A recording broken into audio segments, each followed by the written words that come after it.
जो हम लोग कर रहे थे जिसको कल कंप्लीट किया। अब मैंने बताया था इनलाइन क्वेरी से अगर हम काम करते हैं परफॉर्मेंस भी बेटर नहीं होती और ना ही सिक्योर होती। तो उसकी जगह उसको हम कैसे करेंगे अब स्टोर प्रोसीजर। अब ये जो स्टोर प्रोसीजर है आपके, एक ये क्या होते हैं आपके कंपाइल्ड ऑब्जेक्ट लिखवाया था कल, to store in database and to execute in database. इससे नेटवर्क का जो ट्रैफिक है वो आपका कम होता है, लिखवाया था।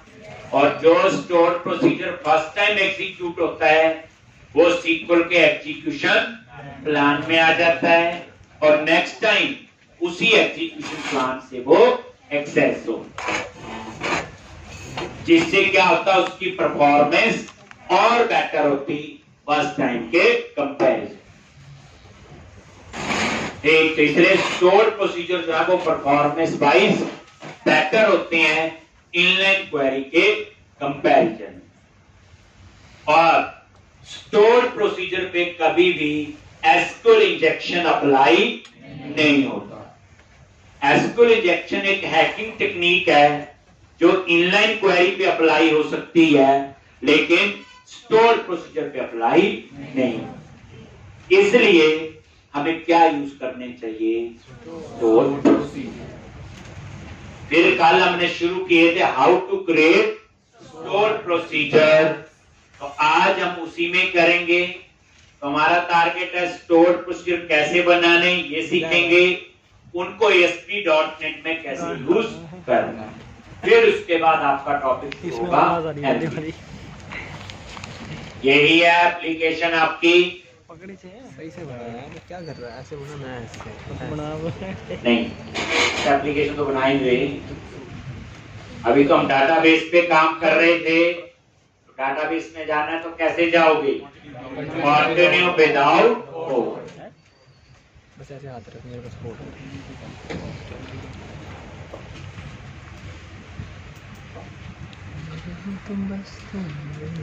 और यहाँ पे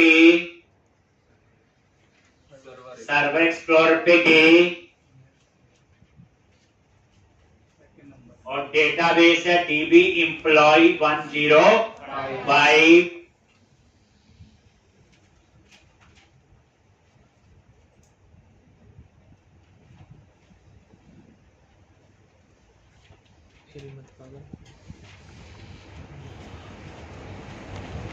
चल हटा, यहाँ पे बैग रख अपना, बैग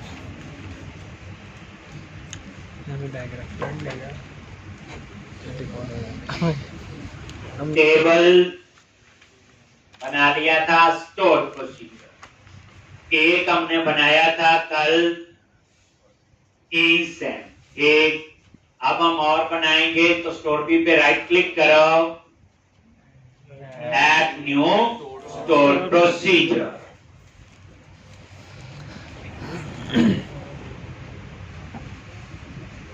और क्रिएट प्रोसीजर और स्टोर प्रोसीजर का नेम। ठीक, और यहां पे अपडेट के लिए UPDN, ये किसके लिए बनाना हमने, अपडेट के लिए। सेव का तो कल बनाया था। और इसमें क्या पैरामीटर होंगे, एक एम्प नंबर चाहिए होता, अपडेट में बताया था। वेयर में खाली क्वेरी लिखी थी, फिर नेम,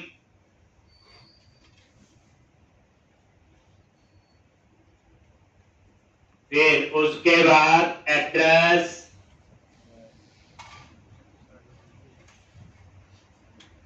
एक, और एड्रेस के बाद सैलरी इन, और एज के बाद क्रिएट प्रोसीजर, आगे स्टोर प्रोसीजर का नेम, अपडेट UPDN। और ये 4 पैरामीटर हैं, एम्प नंबर, नेम, एड्रेस और सैलरी के लिए। और एज के बाद क्या होता है आपका ब्लॉक। तो यहां पे अपडेट के लिए क्वेरी होती है अपडेट टेबल नेम, कल ही करवाया था ये भी। सेट, क्या अपडेट करना है, एम्प्लॉय का नेम। ये कॉलम का नेम कहां से आएगा, @en, employ address, ED, employ salary, इस तरह।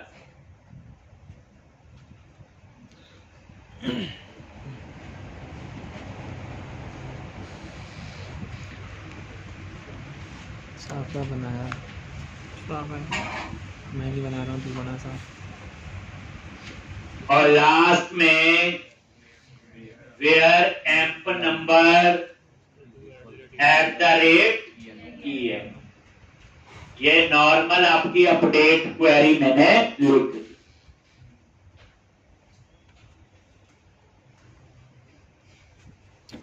एक हमारा मोटिव है कि पता हो कि डाटाबेस भी कोई चीज होती है और एक लैंग्वेज। डाटाबेस और लैंग्वेज आपस में कैसे काम करते हैं, ये हमारा है। हम अभी सीख रहे हैं स्टोर प्रोसीजर कैसे बनाओगे, फिर इनको हम कहां यूज करेंगे, ASP.NET। बस ठीक। उसके बाद जो है फिर हम MVC में काम करेंगे।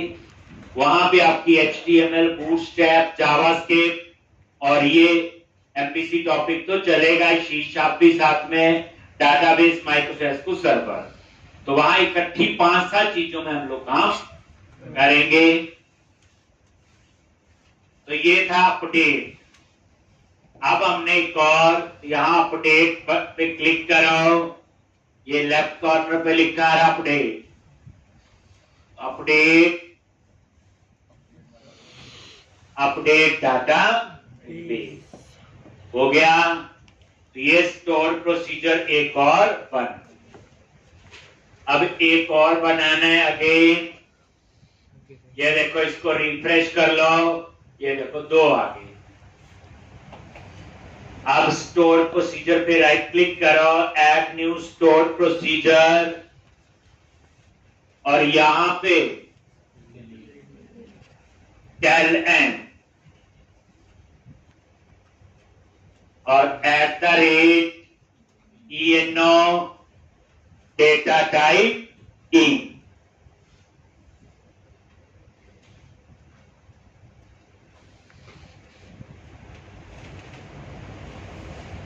और यहां पे क्योंकि डिलीट में एक ही पैरामीटर होता है, और डिलीट की क्या क्वेरी लिखी थी, कल ही बताया था, delete from table name where emp number. देखो सीक्वल में मेन 4 ही स्टेटमेंट है, इंसर्ट, अपडेट, डिलीट, सेलेक्ट। वही इनलाइन क्वेरी थी, उठा के कहां लिख रहे, स्टोर प्रोसीजर। ये फर्क, आके कहां लिख रहे हैं, स्टोर प्रोसीजर। एक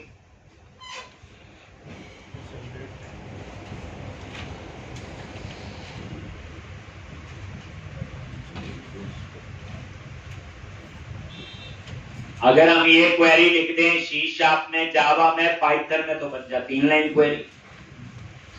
एक स्टोर प्रोसीजर में लिख रहे, फायदा क्या, कंपाइल्ड ऑब्जेक्ट हैं, डेटाबेस में स्टोर होते हैं, डेटाबेस में ही एग्जीक्यूट होते हैं, जिससे आपका नेटवर्क का जो ट्रैफिक है वो कम होता है, रिड्यूस होता है। एक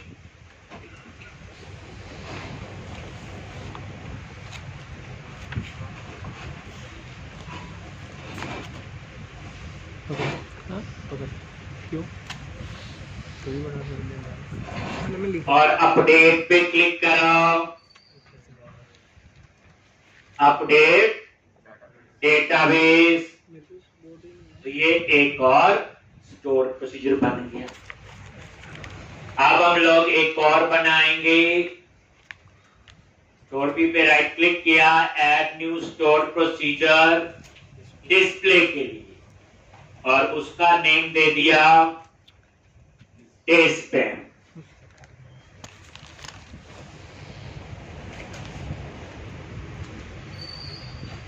ठीक, और यहां पे एज के बाद क्या लिखना है? Select star from EBM। ये आपने ब्लॉक दे दिया। ठीक, इसमें कोई पैरामीटर नहीं है, तो एज में कोई पैरामीटर पास नहीं। ठीक, तो एज के बाद ब्लॉक, सीधा लिख दिया सिलेक्ट स्टार फ्रॉम EBM।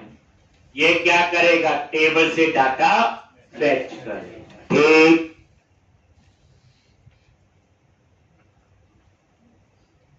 और अपडेट पे आप लोग क्लिक करें।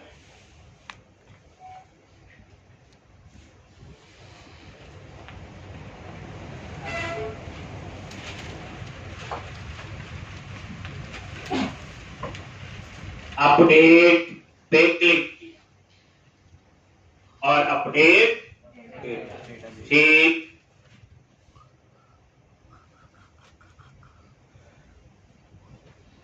अब उसके बाद एक और स्टोर प्रोसीजर पे राइट क्लिक किया, न्यू। फाइंड के लिए क्या लिखोगे? फाइंड एम, और फाइंड में आपका एक पैरामीटर होता नहीं होता? ENO data type in. और यहां पे क्या क्वेरी थी? Select star from EBM where emp number @EN।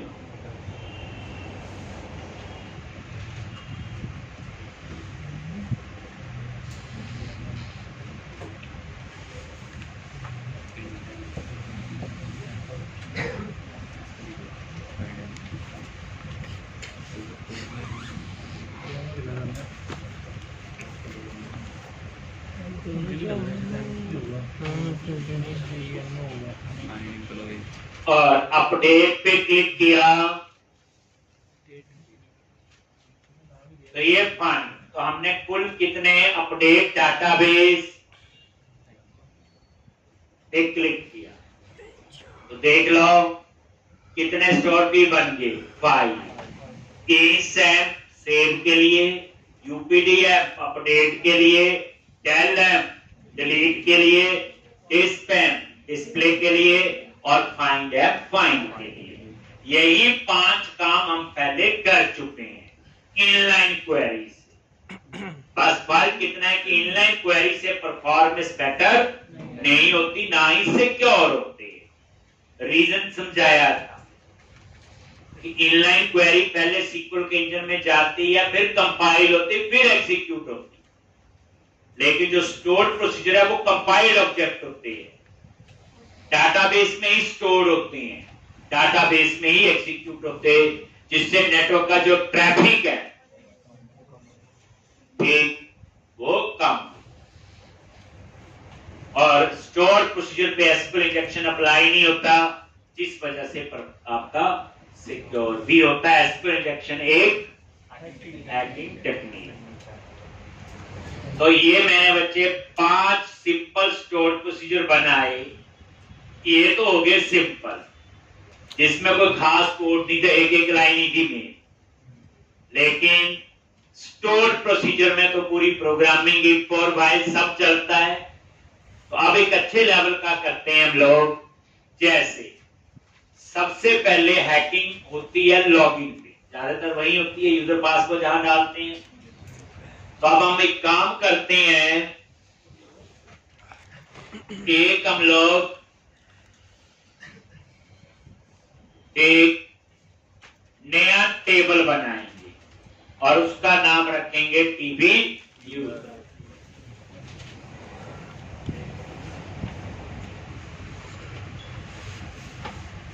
ठीक, और इसमें एक कॉलम होगा यू नेम, बोले तो user name, data type varchar 50 और इसको बना दो प्राइमरी की, ताकि यूजर नेम डुप्लीकेट ना हो।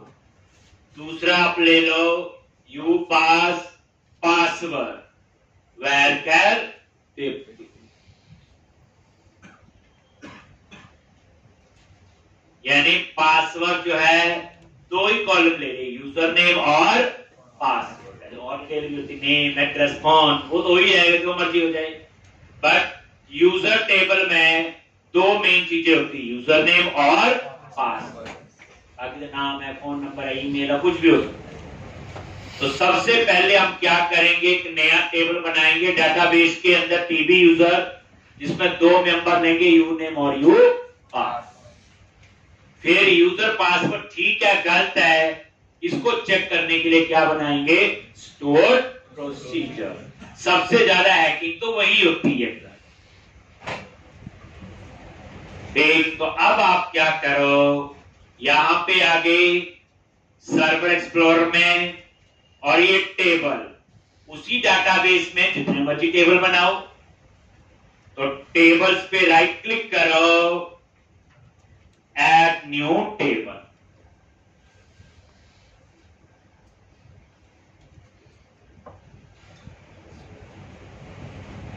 ठीक, और यहां पे user name, data type varchar, user name, data type varchar, और ये क्या बना हुआ इसको, प्राइमरी,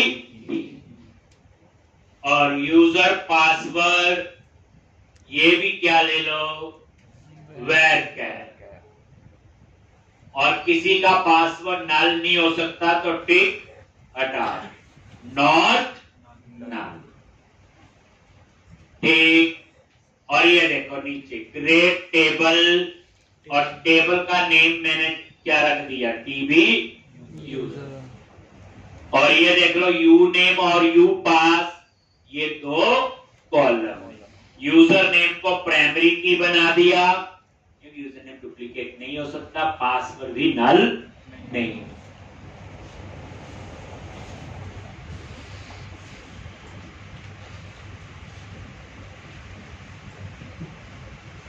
अरे आराम से समझ के। ठीक, अपडेट पे क्लिक करो,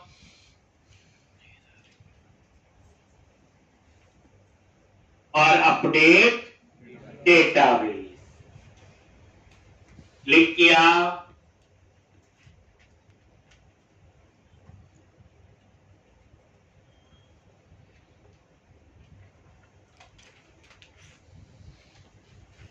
update database,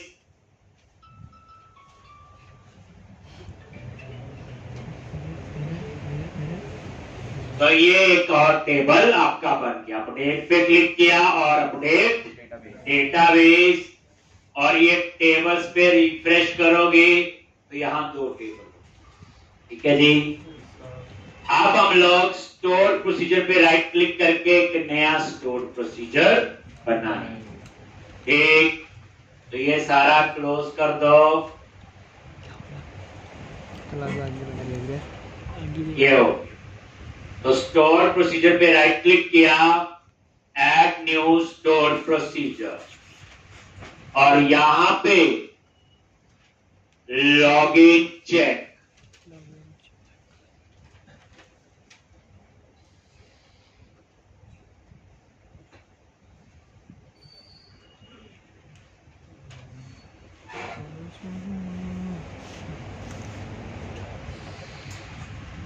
login check,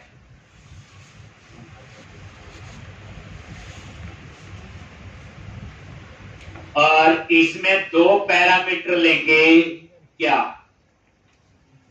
user name वैरकर 50, और दूसरा होगा यूजर पासवर्ड। ये दो पैरामीटर हम लेंगे, एक यूजर नेम के लिए और एक पासवर्ड के लिए, और बाकी लॉजिक हम लिखेंगे एस के बाद।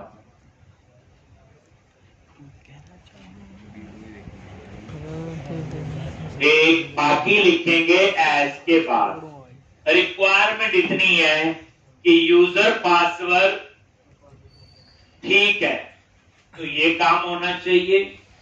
यूजर नेम गलत है तो मैसेज आ जाए रॉन्ग यूजर नेम, पासवर्ड गलत है तो मैसेज आ जाए रॉन्ग पासवर्ड, यही होता है।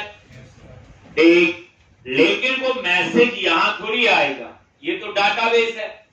मैसेज तो स्क्रीन पे आना चाहिए। वो स्क्रीन रेक्ट की हो सकती है, एंगुलर की हो सकती है, ASP.NET की भी हो सकती है। तो ये चीज हमें थोड़ी सोचनी पड़े।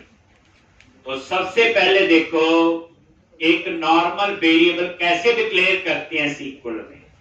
डिक्लेयर स्टेटमेंट होती और आगे वेरिएबल का नेम और उसकी क्या डाटा टाइप देगी। डिक्लेयर, एक लो वेरिएबल डिक्लेयर करना और पैरामीटर का ऑलमोस्ट सेम है और डिक्लेयर लिखना होता है। तो @AP आपका वेरिएबल है, नॉट पैरामीटर। अगर यही एज के ऊपर लिखो तो बन जाता है वो पैरामीटर। पैरामीटर होते हैं जो हम पास करते हैं, वेरिएबल नहीं। तो ये वेरिएबल है @AP एक्यूरेट पासवर्ड। एक एक्यूरेट पासवर्ड को स्टोर करने के लिए मैंने ये एक वेरिएबल लिया है।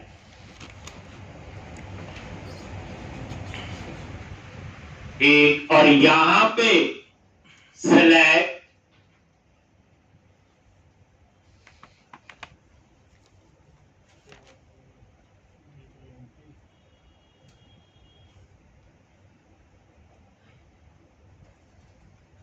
अब इस वेरिएबल में डाटा कैसे स्टोर करेंगे।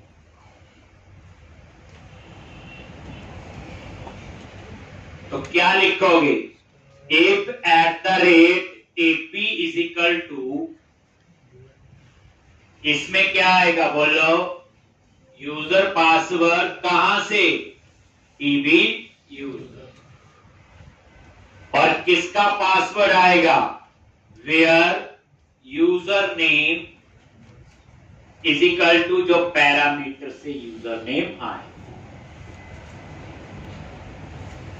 देख लो सिलेक्ट क्वेरी में हम किसी वेरिएबल में डाटा कैसे स्टोर करते हैं।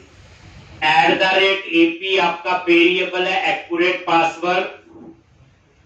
यू पास टेबल में कॉलम नेम है जहां से पासवर्ड आएगा, किस टेबल में, DB यूजर, और किसका पासवर्ड, जो यूजर नेम, कंडीशन लगा दी। अब जो यूजर नेम आपने यहां पैरामीटर से पास किया उसको मैच करेगा जो डाटाबेस के टेबल में यूजर नेम है। अगर वो मैच होगा तो @AP में क्या आएगा, उसका एक्यूरेट पासवर्ड।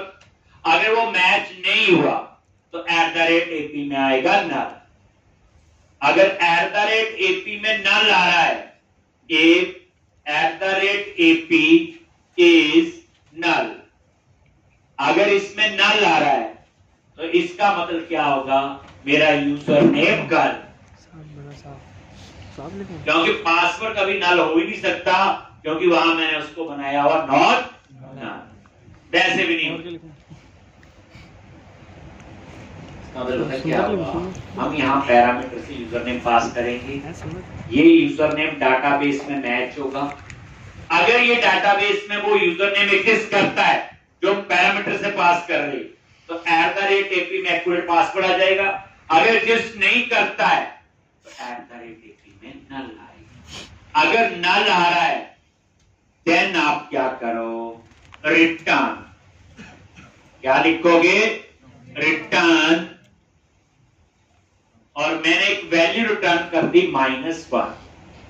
याद रखना स्टोर प्रोसीजर वैल्यू रिटर्न करते, but it returns only integer value. याद रखना, जैसे इंट्रो में क्वेश्चन पूछा जाता है स्टोर प्रोसीजर और फंक्शन में क्या फर्क है, तो हम ये कहते हैं जनरली कि स्टोर भी वैल्यू रिटर्न नहीं करते और फंक्शन वैल्यू रिटर्न करते, बट यहां पे उल्टा है, यहां फंक्शन भी वैल्यू रिटर्न करते हैं बट स्टोर प्रोसीजर। बस डिफरेंस इतना है कि जो स्टोर प्रोसीजर है that returns only integer value, लेकिन जो फंक्शन है जो वो डिफरेंट टाइप का डेटा भी रिटर्न कर सकता है। It may be integer, it may be non integer, may be back, may be कुछ और भी हो। कोई पूछे भाई स्टोर की वैल्यू रिटर्न करता है, यस, बट वो रिटर्न क्या करेगा? इंटीजर। दैट्स व्हाई मैंने -1 लिखा है। आप ये कोई भी वैल्यू रख लो, लेकिन लगनी पड़ेगी इंटीजर। इसका मतलब ये होगा बच्चे कि अगर ये -1 रिटर्न कर रहा है तो इसका मतलब क्या हुआ? यूजर नेम गायब। अब वो मैसेज यहां नहीं देना, वो हम ASP.NET में देंगे, जहां स्टोर प्रोसीजर को कंज्यूम करेंगे या यूज करेंगे। एल्स अगर आपका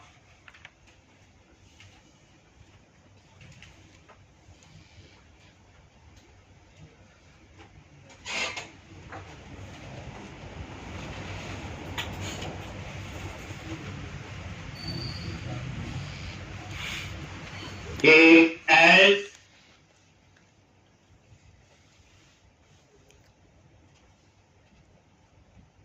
if @AP is null और ये रिटर्न करेगा -1। अगर नल नहीं है तो इसका मतलब यूजर नेम ठीक है। तो if @AP में एक्यूरेट पासवर्ड आ गया और इसको मैच करेंगे जो पैरामीटर से पासवर्ड आ रहा है। याद रखना ये सीक्वल के सिंटैक्स है। किसके सिंटैक्स है? ये सीक्वल के। यहां सिंगल इक्वल टू लगता है। अगर आपका यूजर नेम मैच हो गया, ये कंडीशन ट्रू है, तो @AP में एक्यूरेट पासवर्ड आ जाएगा और इस एक्यूरेट पासवर्ड को मैच करेंगे जो पैरामीटर से हम पासवर्ड पास कर रहे हैं। मे बी गलत भी हो सकता है, तो यहां मैंने चेक, अगर इक्वल है, सिंगल इक्वल टू होता है कंपैरिजन ऑपरेटर और असाइनमेंट ऑपरेटर, नहीं तो नॉर्मल सी या C# में डबल इक्वल। तो इसका मतलब आपका यूजर भी ठीक है और पासवर्ड भी ठीक है। एल्स क्या रिटर्न करेगा? -2। अगर पासवर्ड गलत है देन रिटर्न करेगा -2। अगर यूजर गलत है देन रिटर्न करेगा -1, और अगर यूजर पासवर्ड दोनों ठीक है देन रिटर्न करेगा 1। तो ये लॉजिक हमने यहां पे ठीक।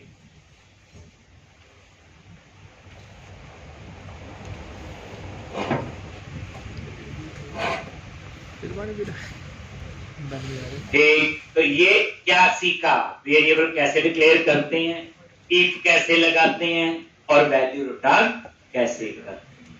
तो ये लॉगिन चेक बच्चे आपका क्या एक स्टोर प्रोसीजर है। इसमें 2 पैरामीटर है, यूजर नेम और पासवर्ड, और यहां पे एक वेरिएबल ले लिया एक्यूरेट पासवर्ड को स्टोर करने के लिए, और यहां पे वेयर यूजर नेम, जो यूजर नेम हम लोग बताएंगे, अगर वो यूजर नेम मैच हो गया जो पैरामीटर से आ रहा है और टेबल में, तो @AP में एक्यूरेट पासवर्ड आ जाएगा। नहीं मैच हुआ तो @AP में नल। अगर ये नल है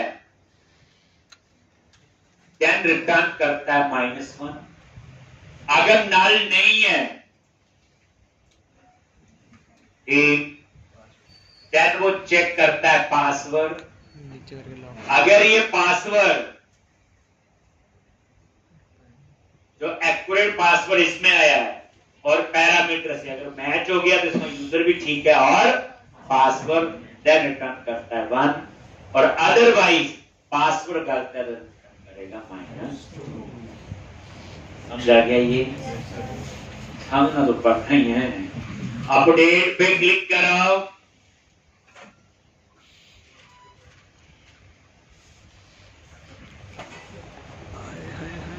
दुख रही है तो पता नहीं क्यों दुखती है। नेट ही नहीं है भाई अपने, इधर भी भेज दो भाई। याद हो रहा क्या गूगल पे कर रहा है भाई बार बार। तो अब ये स्टोर प्रोसीजर भी आपका बन गया। और ये देखो इसको यहाँ पे भी रिफ्रेश कर। क्लियर है जी? ठीक, तो इस तरह से किसी स्टोर पे में चेंज करने हो तो राइट क्लिक करके इसे ओपन कर लिया कर। जैसे ओपन करोगे वापस वही आ, ठीक है। कोई हम चेंजेस करनी हो, कुछ रह गया हो तो आप ऐसे कर सकते। तो ये मैंने क्या किया, आपको सिंपल स्टोर प्रोसीजर बना, ठीक है जी। अब हम वापस जाएंगे ASP.NET में, जहां हम इन सारे स्टोर प्रोसीजर को कंज्यूम करेंगे या यूज करेंगे। तो याद रखना, अब जो मैं एप्लीकेशन बनवाने जा रहा हूं पूरी रिवीजन होगी, जो हमने कल कंप्लीट की थी, बस वो इनलाइन क्वेरी से थी। अब कैसे होगी वो स्टोर। अब आज आपसे कोई पूछे कि क्या होते हैं स्टोर प्रोसीजर, क्यों बनाते हैं, तो आप लोग आराम से एक्सप्लेन कर सकते हो कि वे परफॉर्मेंस फैक्टर चाहिए और सिक्योरिटी चाहिए, आपको स्टोर प्रोसीजर यूज करने चाहिए। फिर आप आगे की कहानी बता दोगे कि जो स्टोर प्रोसीजर है वो कंपाइल्ड ऑब्जेक्ट होते हैं, डेटाबेस में स्टोर होते, डेटाबेस में ही एग्जीक्यूट होते हैं, और जो स्टोर भी फर्स्ट टाइम एग्जीक्यूट होता है वो कहां पे आ जाता है, SQL एग्जीक्यूशन प्लान में। नेक्स्ट टाइम उस एग्जीक्यूशन प्लान से एक्सेस होता है तो उसकी परफॉर्मेंस और बेटर होती है फर्स्ट टाइम के कंपैरिजन। स्टोर प्रोसीजर पे SQL इंजेक्शन अप्लाई नहीं होता, जो एक हैकिंग टेक्निक है, दैट्स व्हाई ये सिक्योर भी हो। एक इनलाइन क्वेरी जो मैंने बताया था, जितनी बार आप सर्वर पे जाओगे सेव करना है तो वो क्वेरी SQL के इंजन में जाएगी, पहले कंपाइल होगी फिर एग्जीक्यूट होगी, फिर सेव पे क्लिक करोगे SQL के इंजन में जाएगी और कंपाइल होगी और एग्जीक्यूट, ठीक है जी। तो अब यहाँ पे क्रिएट अ न्यू प्रोजेक्ट। अब आपकी रिवीजन है, अब हंसते हो जाओगे यहाँ, यानी अब सारी चीजें आपकी कौन सी यूज होंगी, प्रीवियस असाइनमेंट। और ये इसका प्रोजेक्ट है दूसरा। उसके बाद फिर MVC की मेन करना है हमने, क्रिएट अ न्यू प्रोजेक्ट। और कौन सा टेम्पलेट है, ASP.NET web application .NET framework. यहाँ आ जाता है जब एक बार चूज कर लेते हैं, then click on next। तो web application 17 underscore with SP, या इसका तो with database underscore SP underscore 101, कुछ भी आप ऐसे नेम रख सकते हो। स्टोर प्रोसीजर यूज कर रहे हैं डाटाबेस, ब्राउज करके बताओ कहां सेव करना है। D ड्राइव में गए, ASP.NET MP, सॉरी ASP.NET जो फोल्डर, जिस फोल्डर में सेव करना है ASP.NET सेलेक्ट कर, देन क्लिक ऑन क्रिएट। बताइए ये आप, और यहाँ पे आप एम्प्टी चूज करो, देन क्लिक ऑन क्रिएट, और ये क्रिएट पे क्लिक। पकड़ ले 2 मिनट। अब आप बताओ सबसे पहले हम क्या करें। डाटाबेस बन चुका है, टेबल बन चुके हैं और स्टोर प्रोसीजर। अब यहाँ पे हम क्या करेंगे, सबसे पहले बोलो HTML और वेब कॉन्फ़िग फाइल में कनेक्शन। अब आप एप्लीकेशन है, डाटाबेस तो कहाँ है, अलग है, डाटाबेस सर्वर। पहला काम तो एप्लीकेशन और डाटाबेस सर्वर को ही कनेक्शन बनाना है। तो वेब डॉट कॉन्फ़िग फाइल, अब यहाँ रुक के सोचोगे वेब कॉन्फ़िग क्या है और क्यों यूज कर रहे हैं। हम बोलेंगे हम तो वेब कॉन्फ़िग में कनेक्शन सिंक लिख देंगे, फिर आप सोचो क्या होता है कनेक्शन सिंक, फिर वो पूरी कहानी याद आए फिर आगे बढ़। ये नहीं गया कनेक्शन लिख रहे कर दिया तो वेब कॉन्फ़िग फाइल में आगे और यहाँ पे कहा लिखते हैं सिस्टम डॉट वेब के बाद। अब देखो पूरी रिवीजन है। एक कैसे लिखते हो कनेक्शन स्ट्रिंग सब हेल्प में आता है सिस्टम डॉट वेब के बाद। ठीक, अब आपको याद है अब मैं उसी स्पीड से करवाऊंगा, ये करवा चुका हूं और पहली बार तो पूरा पूरा लेक्चर लगाया होता 2-2 3-3 लाइन पे मैंने। ठीक, अब आप एक्सपर्ट हो गए। एक कनेक्शन सिंक की का नाम दे दिया CN जिससे हम कनेक्शन सिंक को एक्सेस करते।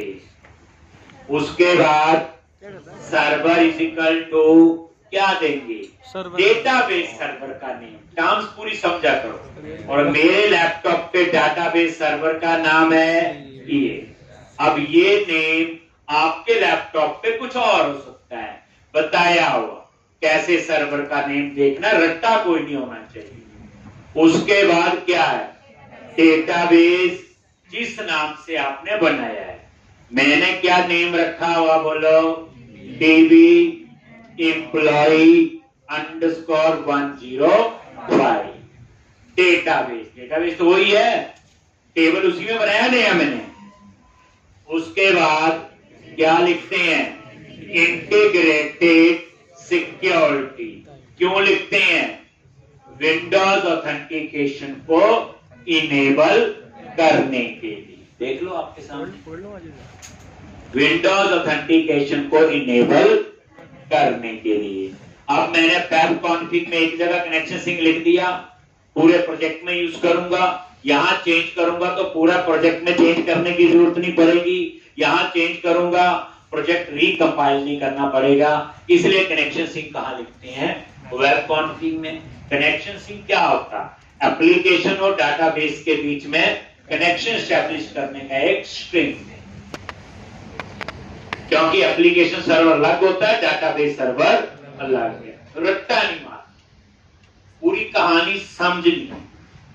कोड नहीं कोड आ जाएगा यार। तो आपके माइंड में होता कोड तो आसान ही है। देखो आज लिख लिया। अब देखो दूसरी बार तो मैं लिख रहा हूं इस कोड को। पुरानी एप्लीकेशन को 2 बार भी प्रैक्टिस की होगी, 3 बार, तो कितनी बार तो आपने लिख लिया होगा। ऐसा हो ही नहीं सकता कोई चीज ना आए, पर प्रैक्टिस तो चाहिए। ये कनेक्शन सिंक लिख दिया। फिर हम बनाएंगे page data entry screen project add new item और वेब फॉर्म और इसका नेम दे दिया मैंने एम्प्लॉई और ये employee.aspx नाम से फाइल बन जाएगी। ये देखो web form employee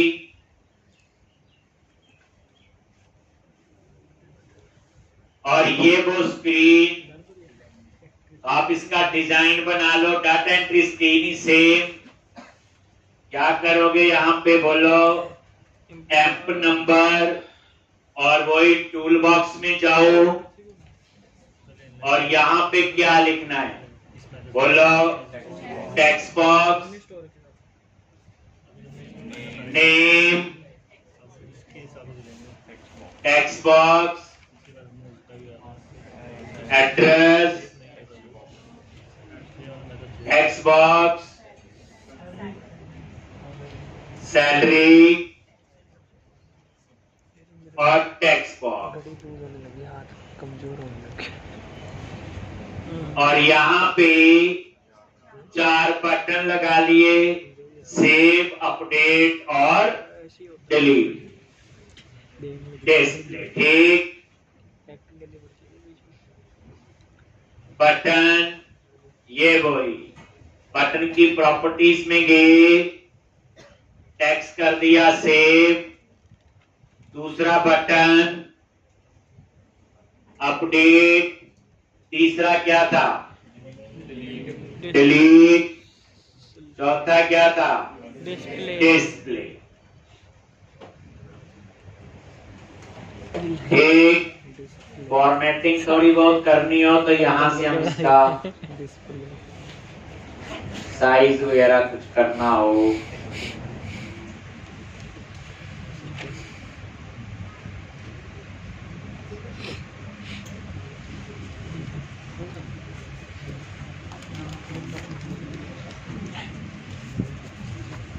take, save, update, delete और डिस्प्ले।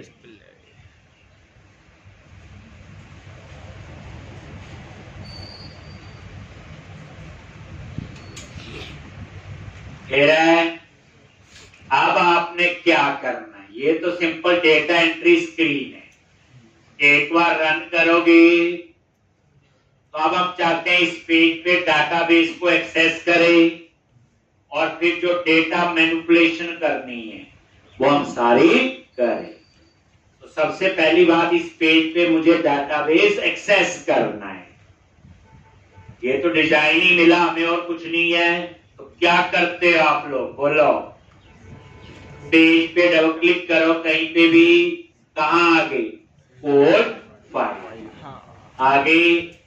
अब यहां पे क्या लिखोगे, एसक्यूएल कनेक्शन क्लास। कौन सी, एसक्यूएल कनेक्शन क्लास। किसके लिए होती, माइक्रोसॉफ्ट सीक्वल सर्वर के साथ कनेक्शन बनाने के लिए यूज करते हैं। लेकिन ये तो एरर दे रहा है, क्या गलती हो गई, क्योंकि मुझे नेम स्पेस याद नहीं आ रहा है।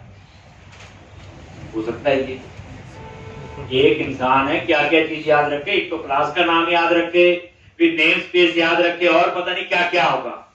तो जब बच्चे ऐसा केस हो कि आपको क्लास का नाम तो पता है, नेम स्पेस नहीं पता, लिख दिया, आप इस पे एरर आई, माउस लेके जाओ और एक ड्रॉप डाउन लिस्ट होता है और उसमें अपने आप ही आ गया कि एसक्यूएल कनेक्शन किस नेम स्पेस के अंदर। और मैंने क्या किया, सेलेक्ट किया, देखो ठीक हो गया, और ऊपर नेम स्पेस। तो थोड़ा बहुत तो नया पढ़ लें, ये वाला नेम स्पेस है, ठीक। और इस तरह से, नहीं तो कई क्या करता, पहले नेम स्पेस ऐड कर लो, याद करने लगवाए। कितने नेम स्पेस याद रखोगे, कितनी क्लासेस, पॉसिबल नहीं है। तो अब यहाँ पे एसक्यूएल कनेक्शन दोबारा से देख लो, अंडू किया मैंने, नाम स्पेलिंग भी थोड़े बहुत आगे पीछे ठीक कर लेता है ये। अब इसके बाद यहाँ पे गए और ये देखो यहाँ पे आ गया system.data.sql क्लास, और यहाँ पे वही ऑब्जेक्ट का नेम और न्यू के बाद क्या आता है, क्लास का कंस्ट्रक्टर। कंस्ट्रक्टर क्या होता है, एक मेथड होता है, सेम नेम, क्लास नेम, और पहचान क्या, उसकी लास्ट में ब्रैकेट्स लगती। एक पूरी बात समझेंगे। और एसक्यूएल कनेक्शन क्लास किसके लिए यूज होती, माइक्रोसॉफ्ट सीक्वल सर्वर के साथ कनेक्शन एस्टैब्लिश करने के लिए। इस क्लास के बारे में कुछ देखना हो, क्लास पे क्लिक किया और F12, ये सीड क्लास है, और system.data.sql क्लास सीड क्लास को होती जिन्हें आप इनहेरिट नहीं कर सकते, और जिनको इनहेरिट नहीं कर सकती हैं वो होती हैं आपकी अब्स्ट्रैक्ट क्लासेस। एक लॉजिक शीश आपके अंदर क्लास के एक्सेस मॉडिफायर कौन से होते हैं, मैं तो पूछ लेता हूं,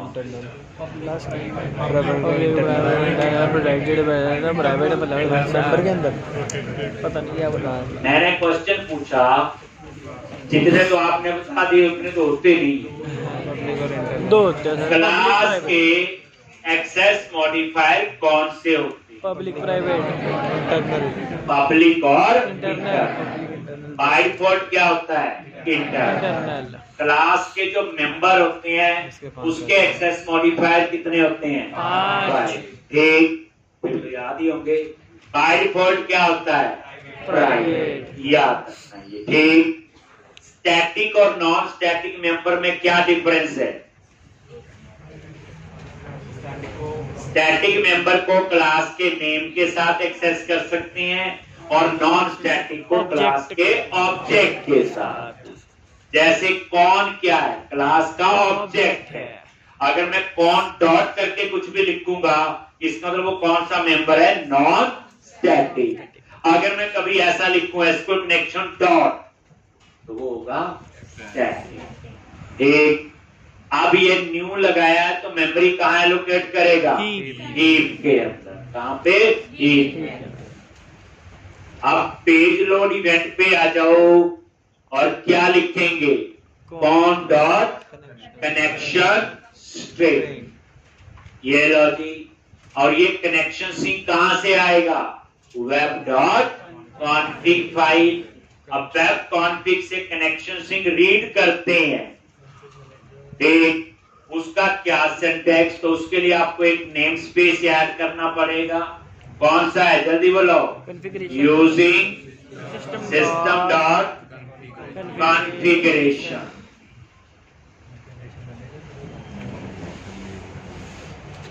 सिस्टम डॉट कॉन्फ़िगरेशन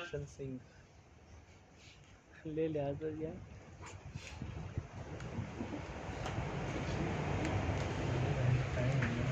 तो सिस्टम डॉट कॉन्फ़िगरेशन जो नेम स्पेस है, ठीक, बिल्कुल ये किसके लिए होता है, इसमें वो क्लासेज हैं जो वेब कॉन्फ़िग के साथ यूज होती है। याद है पिछली बार इसी तरह ना, using system dot data, system dot data dot explain and system dot configuration, वो रटता था।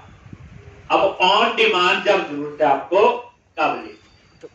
तो system dot configuration name space ऊपर ऐड कर लिया, और ये देखो कौन सी क्लास है, configuration manager dot connection string, CN की का नेम और डॉट कनेक्शन स्ट्रिंग। ये लो जी, तो ये कनेक्शन स्ट्रिंग हमने लिखा।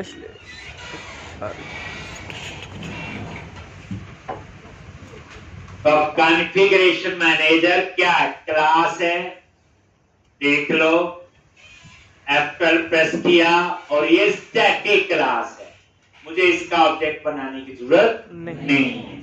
और क्या लिखा, और ये सिस्टम डॉट कॉन्फ़िगरेशन, और यहां पे configuration manager dot connection string, और यहां पे क्या है, ये कनेक्शन सिंक का एरे बनाता है।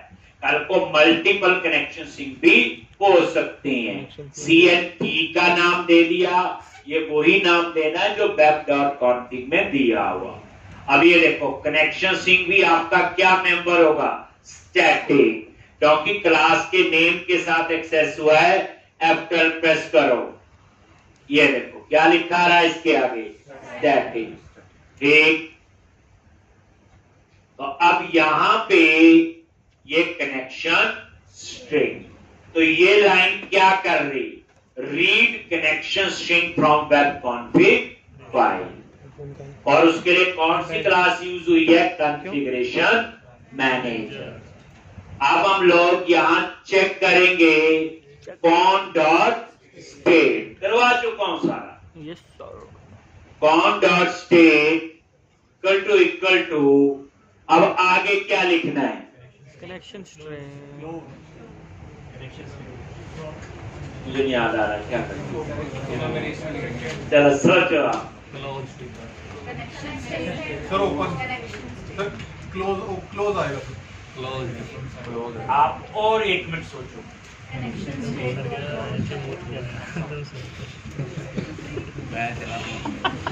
पॉज कर दो, कैसे पॉज कट हो गया, कर रही है क्या आपने नोटबुक में देखा होगा ना, नहीं सर, याद होगा, प्रैक्टिस की होगी, दो रीजन हो सकते हैं और तो नहीं है कुछ। कॉपी नहीं है सर मेरी। अब मुझे नहीं याद आया कनेक्शन स्टेट लिखना है, क्या लिखना, राइट हैंड साइड पे, हम सिंपल लॉजिकली सोचो, आपको लेफ्ट वाला याद है ना, तो राइट हैंड साइड पे भी सेम होगा, राइट वाला याद है तो लेफ्ट, समझे बात नहीं। ये देखो मैं कॉन डॉट स्टेट याद आ गया, मैं इस पे माउस लेके गया और इस पे मैंने F12 प्रेस किया, अरे भाई ऐसे रख। और ये स्टेट किस टाइप का है बोलो,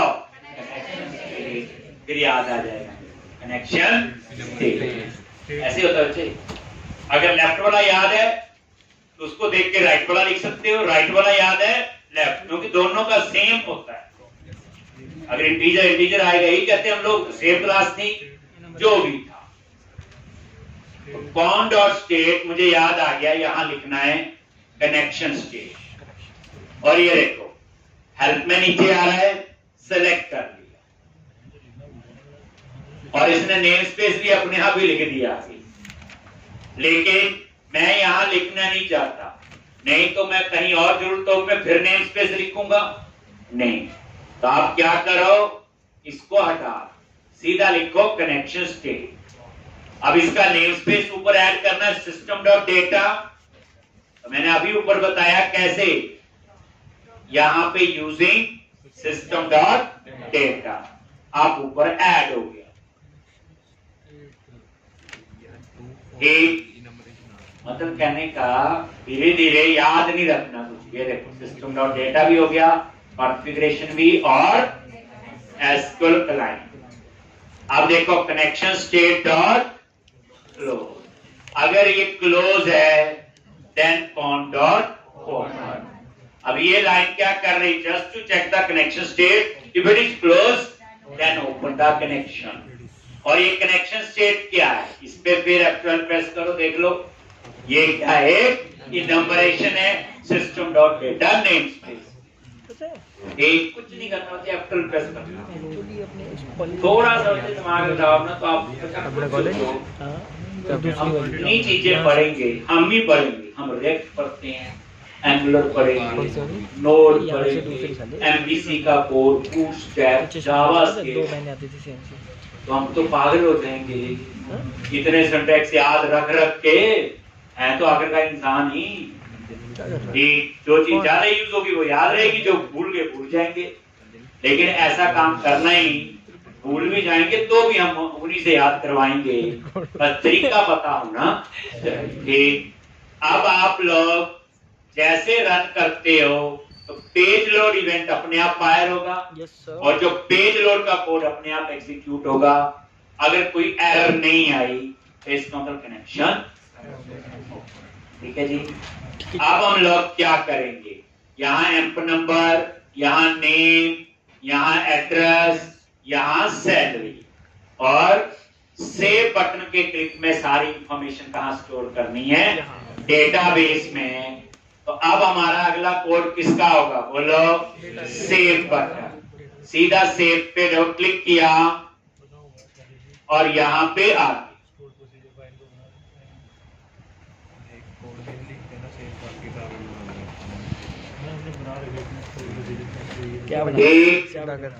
अब यहाँ पे क्या लिखना है बोलो जल्दी, एसक्यूएल कमांड डेटा मैनिपुलेशन के लिए cmd is equal to new SQL command। अब हम लोग पहले क्या लिखते थे, पहले समझना cmd डॉट कमांड टैग।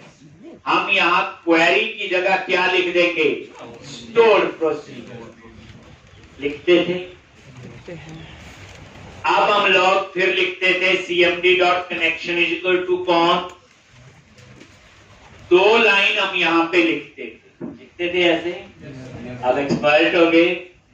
अब एसक्यूएल कमांड का कंस्ट्रक्टर है, तो मैंने यहां लिख दिया ईसैम और यहां लिख दिया मैंने कौन। आपकी दो लाइन बच गई। अब मैंने जादू से नहीं लिखा, एसक्यूएल कमांड पे F12 प्रेस करो, ये देखो ये वाला कंस्ट्रक्टर यूज हुआ है, जिसका पहला पैरामीटर क्या है, कमांड टेक्स्ट, दूसरा क्या है, कनेक्शन, कोई रट्टा नहीं। That is called constructor overloading, same name with different parameter. अभी हम कौन सा कंस्ट्रक्टर यूज कर रहे थे, ये वाला। अब कौन सा कर रहे, ये एक थोड़ा कुछ और तो सीख ले, 2 लाइन बच गई बस, और कोई फायदा इसका नहीं। एक तो 2 लाइन की जगह आपका सीधा कंस्ट्रक्टर में पास कर दो, जो नीचे लिखना था cmd dot command text and cmd dot connection, but एक लाइन आपको लिखनी पड़ेगी कमांड टाइप। देखो बच्चों, क्वेरी में भी लिख सकते हो ऐसे, डबल कोट में जहां इंसैम्प लिखा हुआ इंसर्ट क्वेरी चलता है। अब command type is equal to, अब इस एसक्यूएल कमांड को कैसे पता चलेगा इंसैम्प क्या है, तो यहां पे क्या करो, command type dot store procedure, ये कमांड टाइप पे F12 प्रेस करो, देखो क्या है। पहली बात system dot data name space में, दूसरा इनम्बरेशन है, और इसमें 3 ऑप्शन है। तो अगर हम कुछ नहीं देते थे, पिछले में नहीं देते थे कमांड टाइप, तो बाय डिफॉल्ट क्या होता था, टेक्स्ट। दैट्स व्हाई जो इनलाइन क्वेरी है वो टेक्स्ट है। लेकिन इस बार क्या है, स्टोर प्रोसीजर है। कल को टेबल का नाम डायरेक्ट दिया है तो फिर ये चूज करें। एक तो इसलिए यहां पे command type dot store procedure, और उसके बाद क्या करेंगे, पैरामीटर पास करेंगे। क्या करेंगे, बाकी सेम है बच्चे।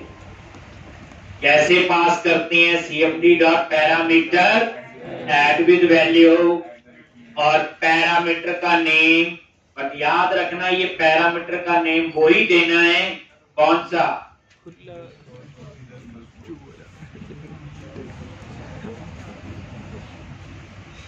जो पास करेंगे, जो स्टोर प्रोसीजर में दिया हो। ये एम्प नंबर के लिए नेम, एड्रेस और सेट। नेम,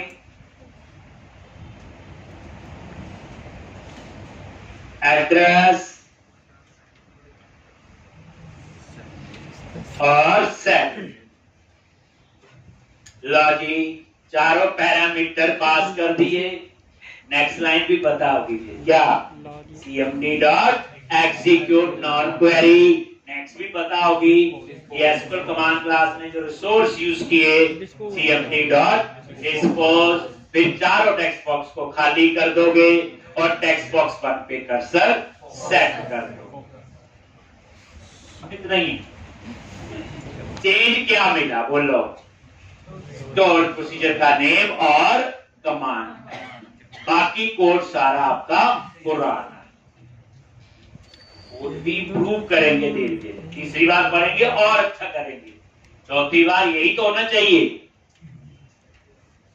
अब आप क्या लिखोगे, cmd dot execute non query, cmd dot dispose. Execute non query क्या करता है, स्टोर प्रोसीजर को एग्जीक्यूट करेगा। कहां एग्जीक्यूट करेगा, कौन, एक, अगर इस पे कोई एरर नहीं आया तो डाटा सेव हो गया, और उसके बाद एसक्यूएल कमांड क्लास ने जो रिसोर्स यूज किए वो फ्री कर देगा। और next string dot empty, text box कोई कॉपी पेस्ट नहीं करना, मेरे को मत देखा करो इस केस में। एक, चारों टेक्स्ट बॉक्स खाली, क्या लिखोगे, टेक्स्ट बॉक्स 1 डॉट फोकस, और ये फोकस सेट कर। एक, और ये वाला कोड आपका क्या होगा, कंप्लीट।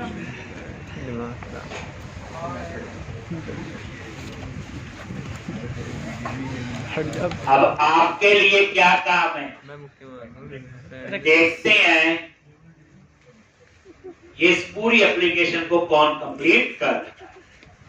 जो उसमें चीजें चाहिए सब कुछ आपको आती है। प्रीवियस असाइनमेंट को देखो, सिर्फ जहां जहां क्वेरी थी वहां वहां स्टोर प्रोसीजर, और एक एक्स्ट्रा लाइन है command type dot store procedure.